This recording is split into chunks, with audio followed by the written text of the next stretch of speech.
I remember the first time that I had the thought that I was like, I don't really want to eat lunch today. I'm not hungry, even though maybe I don't really remember if I actually was or not, but I just remember being like, yeah, I don't want to eat this today. I don't feel like eating my lunch today, so I just threw it in the garbage. And at the time, I wasn't thinking like, oh, I need to do this so I lose weight. I just had, in my head, that was the control that I had in my life. It's like I was going to control what I was eating, when I was going to eat it. Like I wasn't going to let anyone like tell me what to do in that aspect. But I kept doing that all the time, and then slowly I kind of became like a liar, because my parents would be like, oh, did you like your lunch today? Because they would like pack it for me, and I would be like, oh yeah, it was good. Meanwhile, like I didn't eat any of it. Like I just threw it in the garbage. So I became kind of like I was becoming like a liar at the same time as like trying to hide what I was actually doing. A lot of my time as I was getting older and everything was spent figuring out how I was gonna avoid a meal, but then also avoid people noticing, and like what I was gonna say to people if people asked me like if I had eaten already. So I would spend a lot of time just thinking about that stuff. Yeah, looking back on before Julia was diagnosed, I probably could have picked up on the fact that she had gone from someone who was a pretty exploratory in her approach to food, where she would try anything. She used to love food. And then the biggest piece I should have picked up on was the morning, where breakfast just no longer existed, and it was kind of lip service saying that she'd get something at school, and I kind of knew she never did get anything at school. I would only eat like subs, or I would only eat salad, or I would just only eat, and if I was gonna eat something other than that, I had to like know exactly how it was made. Like it was stressful being put in situations like going to a restaurant. It's just like, I don't know how this is made. I don't know what this actually is. They could be lying and it could be like really bad for me. Like I don't know. So it would be really stressful. My physical health I felt changing pretty much at the time when I was playing baseball and I had to stop catching because like my knees were really sore. I had this constant ache in my body. I lost a lot of my hair. My hair was like it used to be really thick, and now it's not as thick, but it's, a lot of my hair fell out. My nails were really brittle. They would break off all the time, and like it was kind of painful. I don't know, my body was never a regular temperature. I just always felt off. I never felt good.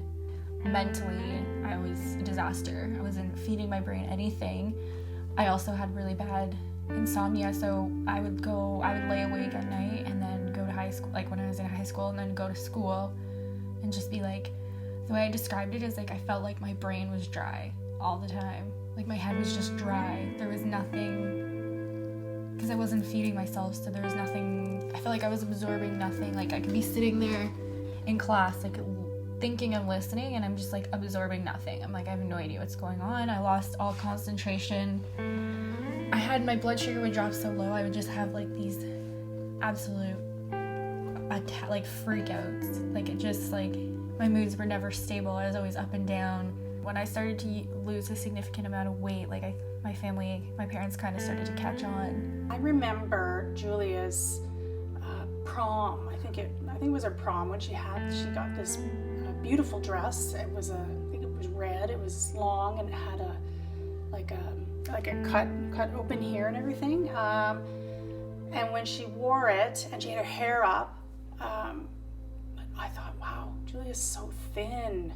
Like, and her arms were really, really thin. And I remember giving her a hug and feeling, I guess through the dress too, because I don't know, I guess at that time she's wearing this dress, it's already form-fitting, I'm giving her a hug, and I'm just feeling bones. I'm like, wow, she's very, very thin, her face looks thin, and just something doesn't quite look right.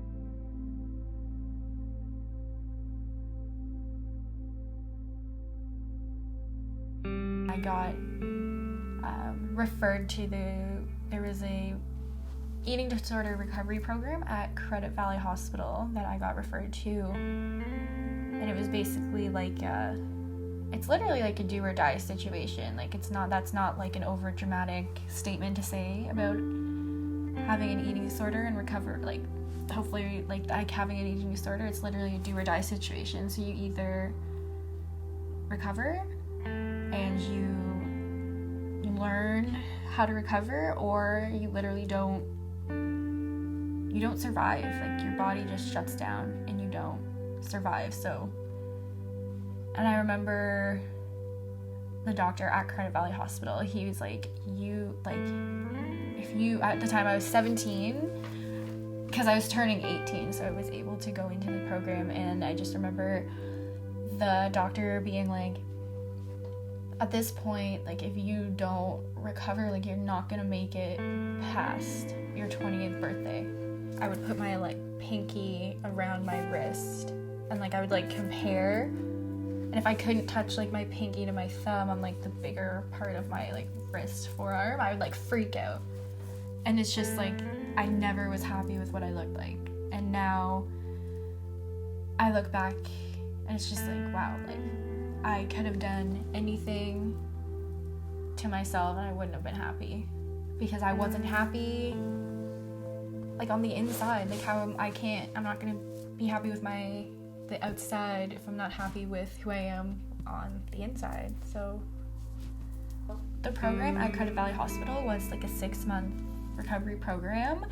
Basically, I took a bus from a bus stop in Mississauga to Credit Valley Hospital every day, and I went to this program, and it was basically like, it was like just a recovery. It was like a therapy program, and there was other people who were struggling with similar but different things. Everyone had their own, like, story, obviously, and it was a lot of talking and coping and learning things and learning skills on how to cope.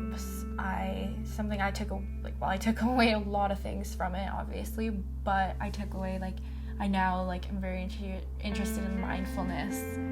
So mindfulness activities and just being in the moment and being present in the moment.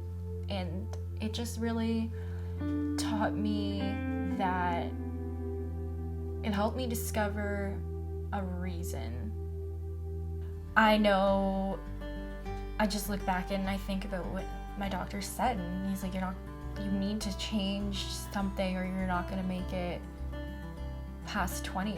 And now I look back and, like, I got into school. I am, like, going to school. I have a lot of motivation for things that I, like, had lost motivation for.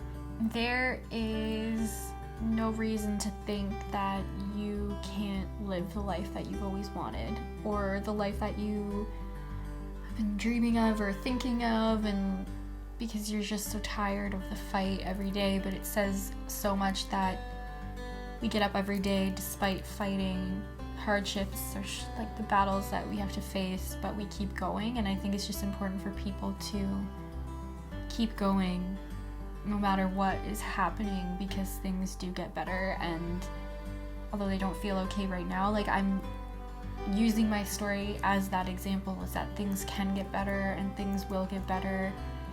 You just have to accept the fact that you're struggling, reach out to people, and it's just this, like, life is literally whatever you want to make it.